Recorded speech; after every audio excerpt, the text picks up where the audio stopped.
사랑하는 서문교 성도 여러분, 샬롬. 7월 30일 수요일 아침 말씀 시간입니다. 오늘 아침에 함께 묵상하실 하나님의 말씀은 요한계시록 19장 11절부터 21절까지인데요. 제가 봉독해 드리겠습니다.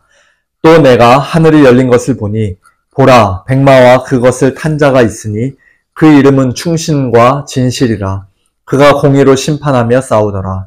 그 눈은 불꽃 같고 그 머리에는 많은 관들이 있고 또 이름 쓴 것 하나가 있으니 자기밖에 아는 자가 없고 또 그가 피 뿌린 옷을 입었는데 그 이름은 하나님의 말씀이라 칭하더라. 하늘에 있는 군대들이 희고 깨끗한 세마포 옷을 입고 백마를 타고 그를 따르더라.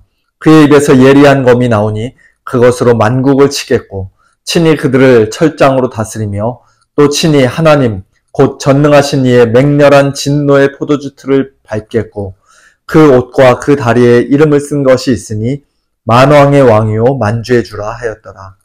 또 내가 보니 한 천사가 태양 안에 서서 공중에 나는 모든 새를 향하여 큰 음성으로 외쳐 이르되 와서 하나님의 큰 잔치에 모여 왕들의 살과 장군들의 살과 장사들의 살과 말들과 그것을 탄 자들의 살과 자유인들이나 종들이나 작은 자나 큰 자나 모든 자의 살을 먹으라 하더라.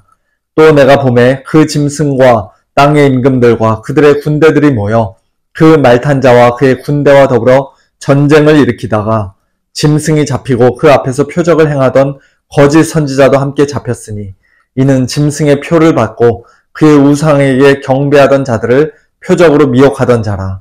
이 둘이 산채로 유황불 붙는 못에 던져지고 그 나머지는 말탄 자의 입으로부터 나오는 검의 죽음에 모든 새가 그들의 살로 배불리더라. 아멘. 지난 7월 1일부터 우리는 지금 한 달 동안 계속해서 요한계시록 말씀을 묵상하고 있는 중입니다. 요한계시록을 읽을 때 우리가 꼭 주의해야 할 점이 하나 있는데요. 그것은 사도 요한이 보고 기록한 계시의 모든 내용들이 실제 역사 속에서 그 기록된 순서대로 차례대로 일어난다고 오해해서는 안 된다는 것입니다. 앞서 우리가 이미 살펴보았던 7인과 7나팔 그리고 7 대접의 재앙들은 총 21개의 전혀 다른 사건들이 시간 순서대로 쭉 나열된 것이 아니라 예수님의 초림부터 재림까지에 걸친 동일한 사건들을 점점 강조하며 마치 슬로우 모션으로 반복해서 보여주는 것처럼 구성되어 있었습니다. 예를 들어 손흥민 선수가 멋진 결승골을 넣는 장면을 처음에는 옆에서, 두 번째는 뒤에서, 세 번째는 좀 더 클로즈업하여 정면에서 찍은 카메라 화면으로 반복해서 보여주는 것과 상당히 비슷하다는 것입니다. 마찬가지로 마지막 날 예수님의 재림과 이 세상의 멸망을 다루고 있는 오늘 본문과 같은 말씀들도 본질적으로는 동일한 사건을 다양한 각도에서 반복적으로 강조하며 보여주는 방식으로 우리가 이해해야 합니다. 만일 우리가 요한계시록에 기록된 모든 내용들을 그런 방식으로 이해하지 않고 단순히 시간 순서대로 일직선상에 쭉 나열된 일련의 사건들로 이해하고 받아들인다면 예수님의 재림과 이 세상의 멸망은 마지막 날 단 한 번 일어날 단회적인 사건이 아니라 여러 차례 반복되는 일처럼 오해하게 될 수밖에 없습니다. 오늘 본문은 마지막 날 예수님께서 이 땅에 재림하실 때 일어날 일들을 여러 가지 상징적인 표현들을 통해 묘사하고 있습니다. 예수님은 백마를 타고 오시는 그런 왕의 모습으로 묘사되고 있는데요. 그분의 이름은 충신과 진실, 곧 충성스럽고 신실하시며 참되신 분이라는 뜻이죠. 이 세상의 왕들은 악하고 불의하지만 예수님은 공의로 그들을 심판하시며 싸우실 것입니다. 예수님의 눈은 불꽃 같아서 모든 것을 꿰뚫어 보시고 예수님의 머리에는 많은 관들, 곧 수많은 왕관들이 쓰여져 있습니다. 또한 예수님께서 지니신 이름은 인간이 감히 헤아릴 수 없고 함부로 부를 수도 없는 가장 거룩하고 신비한 이름이며 하나님으로서의 신성한 이름입니다. 그 이름은 특별히 하나님의 말씀이라는 인데요. 이는 태초에 말씀이 계시니라. 이 말씀이 하나님과 함께 계셨으니 이 말씀은 곧 하나님이시니라는 요한복음 1장 1절의 말씀을 떠올리게 하는 표현입니다. 또한 예수님은 피 뿌린 옷, 좀 더 정확히 말하면 피에 적셔진 옷 또는 피에 담근 옷을 입고 계십니다. 그 피는 예수님께서 우리를 구원하시기 위해 흘리신 십자가의 보혈을 의미할 수도 있고, 또는 원수들을 짓밟고 심판하실 때 그들에게서 흘러나온 피를 상징할 수도 있습니다. 14절에서 희고 깨끗한 세마포 옷을 입고 백마를 타고 예수님을 따르는 하늘의 군대는 예수님께서 재림하실 때 그와 함께 영광 중에 나타날 모든 성도들과 천군 천사들을 가리킵니다. 그러나 그들은 단지 예수님의 뒤를 따를 뿐, 원수들과 실제로 싸워 승리하시는 분은 오직 예수님이십니다. 예수님께서는 그 입에서 나오는 예리한 검, 곧 말씀의 검, 성령의 검으로, 또 데살로니가 후서 2장 8절에 의하면 그 입의 기운으로 불법한 자를 죽이시고 만국을 치실 것입니다. 예수님은 친히 철장, 곧 왕으로서의 권위와 심판의 능력을 상징하는 쇠막대기로 그들을 다스리시며, 또한 전능하신 하나님의 맹렬한 진노의 포도주 틀을 친히 밟으실 것입니다. 왜냐하면 예수님은 만왕의 왕이시며 만주의 주이시기 때문입니다. 예수님께서 재림하시는 그날은 어제 본문이었던 요한계시록 19장 7절 이하의 말씀처럼 구원받은 우리 성도들에게는 큰 기쁨과 즐거움의 날이요, 어린 양의 혼인잔치에 참여하게 될 가장 복된 날임에 틀림이 없습니다만, 그러나 이 땅에 거하는 자들, 곧 끝까지 하나님을 대적하고 예수 그리스도를 거절한 자들에게는 가장 무섭고 끔찍한 심판의 날이 될 것입니다. 오늘 본문 17절은 그날 하나님의 큰 잔치가 있을 것이라고 말씀하는데요. 놀랍게도 그 잔치는 사람들이 참여하여 즐기는 잔치가 아니라 공중에 나는 모든 새들을 위한 잔치라고 말씀합니다. 왕들, 장군들, 힘센 장사들, 용사들, 말들과 그 위에 탄 자들, 자유인과 종들, 또 작은 자와 큰 자들, 즉 빈부, 귀천, 남녀노소를 막론하고 이 땅의 모든 사람들의 살을 새들이 와서 배불리 먹는 그런 무서운 심판의 잔치가 그날 펼쳐질 것입니다. 또한 궁극적인 적그리스도를 상징하는 그 짐승과 땅의 임금들, 그리고 그들의 군대들이 모여 말탄 자, 곧 예수님과 그분의 군대에 맞서 전쟁을 일으킬 것입니다. 그러나 그들은 결코 예수님을 이길 수 없습니다. 치열한 전투 장면에 대한 묘사조차 없이 너무나도 간단히 짐승이 잡히고 그 앞에서 표적을 행하던 거짓 선지자도 사로잡힙니다. 이 거짓 선지자는 짐승의 표를 받고 그의 우상에게 경배하던 자들을 표적으로 미혹하던 자로서 요한계시록 13장에 나오는 둘째 짐승입니다.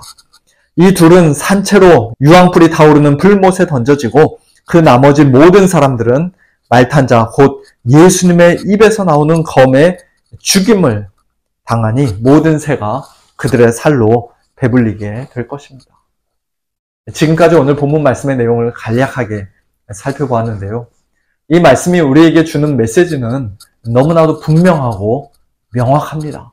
만왕의 왕이요 만주의 주이신 예수님께서 마지막 날 반드시 이 땅에 다시 오실 것이며 예수님을 대적하여 싸우는 모든 악의 세력을 물리치시고 공의로 그들을 심판하실 것이라는 그러한 메시지입니다. 우리는 종종 구약성경에서 노아의 홍수 사건이나 가나안 사람들의 진멸에 관한 말씀을 읽으면서 구약의 하나님은 공의와 심판의 하나님, 무서운 하나님이신 반면 신약의 하나님은, 특히 예수님은 사랑과 은혜가 풍성하신 분, 무조건 용서만 하시는 분이라고 오해하기 쉬운데요. 그러나 그렇지 않죠. 그것은 거의 이단적인 생각이라고 할 수 있습니다. 구약시대의 죄인들을 향한 하나님의 심판은 마지막 날 이 세상 모든 악한 세력에게 임할 최종적이고 완전한 심판에 비하면 일종의 모형과 그림자이며 세 발의 피에 불과한 것입니다. 오늘 본문과 같은 말씀을 읽으면서 만일 우리가 어떤 불쾌감을 느끼거나 하나님께서, 예수님께서 내리시는 진노와 심판이 너무 심하다라고 생각한다면 우리는 하나님과 예수님에 대해, 그리고 악인들의 죄와 반역에 대해 지나치게 인간적인 기준으로 판단하고 있는 것인지도 모릅니다. 끝까지 하나님을 대적하고 예수님과 싸우려는 것은 결코 가벼운 일이 아닙니다. 절대로 사소한 죄가 아닙니다. 하나님은 지극히 거룩하시고 영원하신 분이기에 우리의 아주 작은 죄 하나만으로도 사실 우리는 영원한 심판과 형벌을 받기에 합당합니다. 더욱이 죄인된 우리를 구원하시기 위해 독생자를 십자가에까지 아낌없이 내어주시고 예수님의 머리 위에 친히 맹렬한 진노와 심판을 쏟아부으신 하나님의 그 지극히 큰 사랑을 끝까지 거절하고 우습게 여긴다는 것은 결코 용서받을 수 없는 죄입니다. 그러므로 오늘 본문 말씀을 읽으며 우리가 가져야 할 반응은 예수님은 온유하고 좋으신 분인 줄만 알았는데 이렇게 무서운 분인 줄은 몰랐네 라고 말하며 놀라는 것이 아니라 우리 자신이 지금 과연 누구의 편에 서 있는지를 다시 한번 깊이 돌아보는 것입니다. 우리는 예수님의 보혈로 온전히 씻겨 희고 깨끗한 세마포를 입고 예수님을 따르는 하늘 군대에 속한 자들입니까? 아니면 이 땅에서 짐승의 표를 받고 우상에게 경배하며 거짓 선지자에게 미혹되어 하나님을 대적하고 예수님과 더불어 싸우는 땅의 임금들의 군대에 속한 자들입니다. 만일 우리가 하나님의 은혜로 참된 믿음으로 죄사함을 받고 예수님께 속한 자들이라면 요한계시록 오늘 본문의 말씀을 우리는 조금도 두려워할 필요가 없습니다. 새들이 사람의 살을 먹는 무서운 잔치가 아니라 어린 양의 혼인잔치에 참여하게 될 자들이라면 예수님의 재림을 조금도 무서워할 이유가 없습니다. 아니, 무서워하기는커녕 오히려 그 날을 더욱 큰 소망 가운데 간절히 기다려야 할 것입니다. 마라나타, 주 예수여 오시옵소서, 이것이 오늘 저와 여러분의 진실한 기도가 되어야 할 것입니다. 이 세상이나 세상에 있는 것들을 사랑하지 말고, 이 세대를 본받지 말고, 이 세상 재물을 우상으로 섬기지 말고 오직 예수 그리스도만을 참된 믿음으로 날마다 굳게 붙잡으며 하나님을 온 마음 다해 사랑하고 예수님을 끝까지 따르는 복된 저와 여러분, 우리 모두가 될 수 있기를 예수님의 이름으로 축원합니다. 함께 기도하겠습니다.